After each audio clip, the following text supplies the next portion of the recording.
In your first programming class, you were probably introduced to the idea of a compiler. Here's how it works. You first write out your program, but a computer can't read it yet. So in order to actually run your program, you first need to pass it through this special program called the compiler. Then, out pops a new version of your program that can be read by a computer. It was probably then tested by running it with a bunch of inputs and expected outputs or something. So there are two versions of your program, the one you wrote but a computer can't read, and the magically generated one that a computer can read. Except it's better than magic. The compiler is a complex machine that bridges the gap between human-readable code and computer-readable code. So what exactly is the compiler doing, and what does the executable version of your program actually look like? What? You say you have no idea what I'm talking about? Oh, I think I know what might have happened. In your first programming class, you probably just used an IDE, in which case this whole process was hidden from you. When you click the Run button, your work is saved, your program is built, and it runs automatically. So now that we're up to speed, what does the executable look like, and how does the compiler... What? You still don't know what I'm talking about? All you did was Python scripting? Oh my god, there are so many edge cases. Okay, this is what happens to programs in general. Deal with it. How does it work? I don't know. Let's find out. At a low level, computer processors can only do a small number of things. They can read and write to memory, and they can do math with numbers they're holding. Modern processors do other things too, but this is basically it. Now, an executable program, the one generated by the compiler, is just a list of instructions for the processor to follow, written in binary. The instructions are things like read these bytes from memory, do stuff to them, write bytes to memory, jump forward this many lines, jump back this many lines, but only if this flag is set, stuff like that. A program expressed in a list of binary instructions is called machine code, and this is the kind of program that your computer can actually read. But why does a computer processor only read programs that look like this? Why this specifically? Well, in short, here's how a processor works. The processor already contains the circuitry to do all of these instructions, but the correct circuitry only gets connected together when the corresponding instruction gets fed into it. The ones and zeros in the instruction cause certain transistors to open or close, which ends up connecting the correct circuitry together to execute that instruction. If you want to look more into how this works, you might want to check out Crash Course Computer Science, particularly episodes 5 through 8. Episodes 3 and 4 are also helpful if you need a refresher on binary and logic gates. Though you could just watch my video too.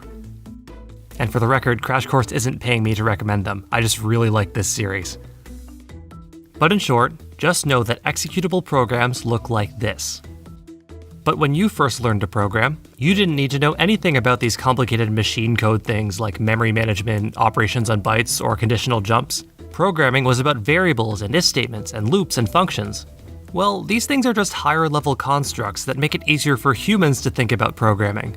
A program expressed in this form is called source code.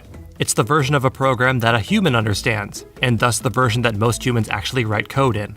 The compiler's job is to take this source code that is human readable and turn it into machine code that is computer readable. But how does it do that? How does it turn a string of text into a list of instructions in binary? Let's look at some examples. Here's a pretty simple program. Declare a variable of type integer that we'll call x, then assign it a value of 3.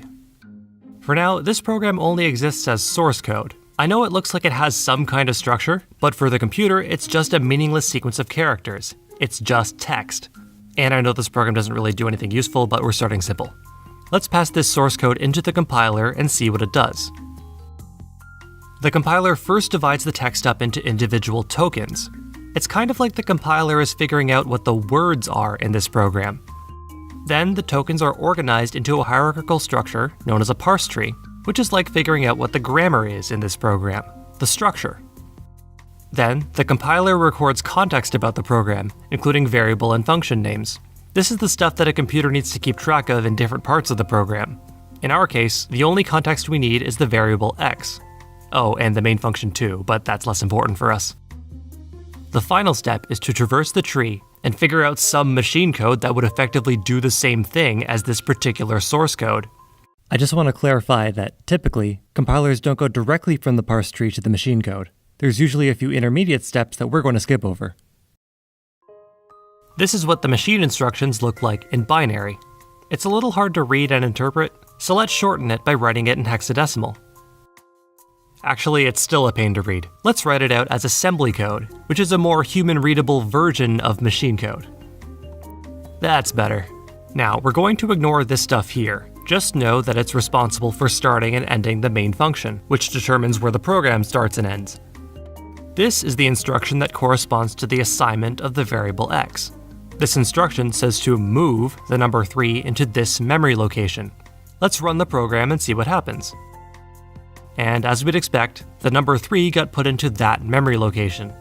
It looks like the compiler decided that this part of memory is where the variable x lives. And that's it. The compiler took our source code, which said to take a variable x and assign it the value of 3, and translated it into machine code, which says to place the value 3 in this part of memory. So our program is kind of boring right now. What happens if we change it? Let's add a line to increment x by 1 after it's been assigned 3. We assign it the value of x's current value plus 1. Now we pass it into the compiler again to generate a new version of our machine code. The compiler finds tokens, parses, contextualizes, and generates. It looks like there's only a single new instruction, to add the value of 1 to this memory location. After all, this is the location that the compiler decided that x lives. Modifying the variable x is equivalent to modifying the value stored in this memory location.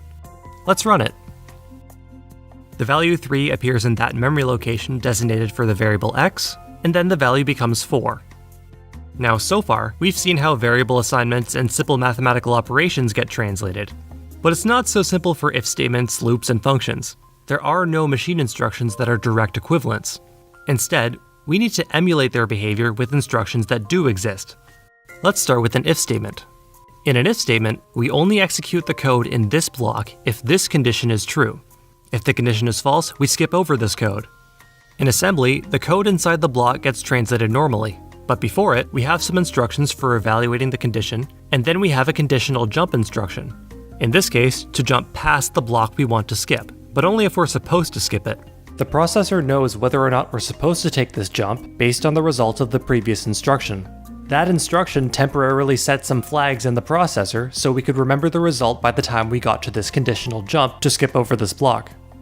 If we're not supposed to skip it, then the processor ignores the jump and continues normally, conveniently executing the code inside the block.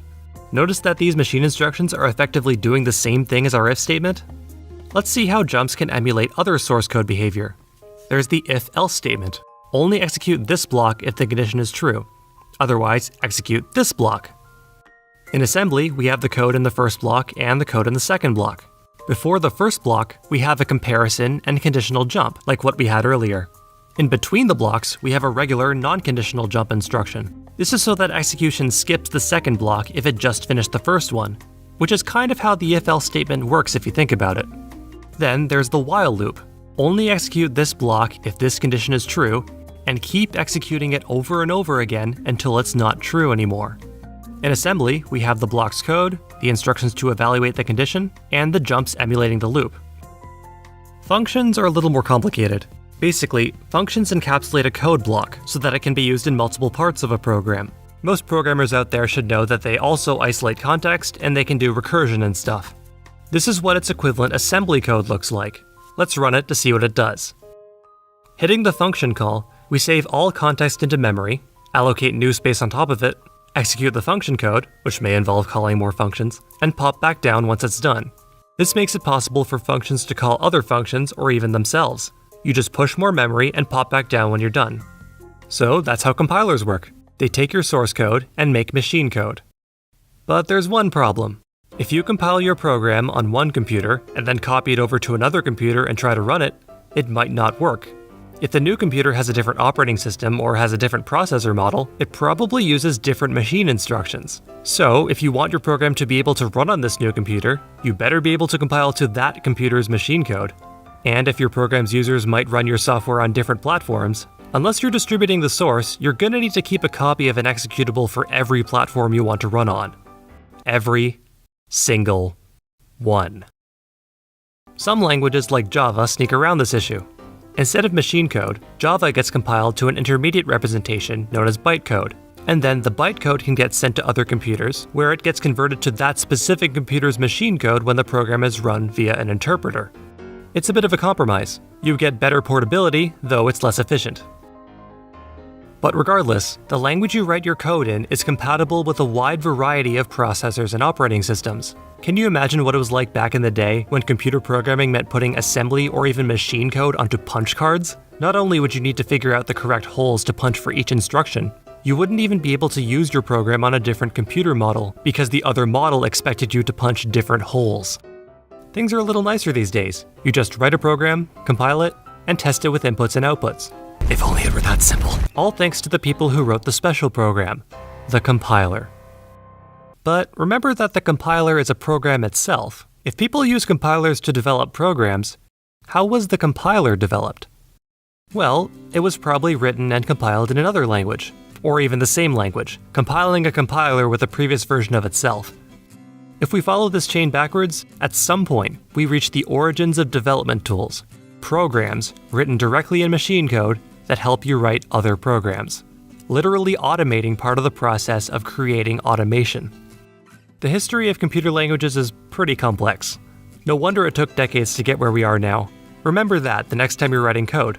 We have all these beautiful things like syntax highlighting, static analysis, object-oriented programming, functional programming, libraries, linkers, build tools, and debuggers. But it's still amazing that we can just tell our computers to follow our exact instructions at the push of a button. No, wait. There we go. The push of a button. Programming isn't so hard.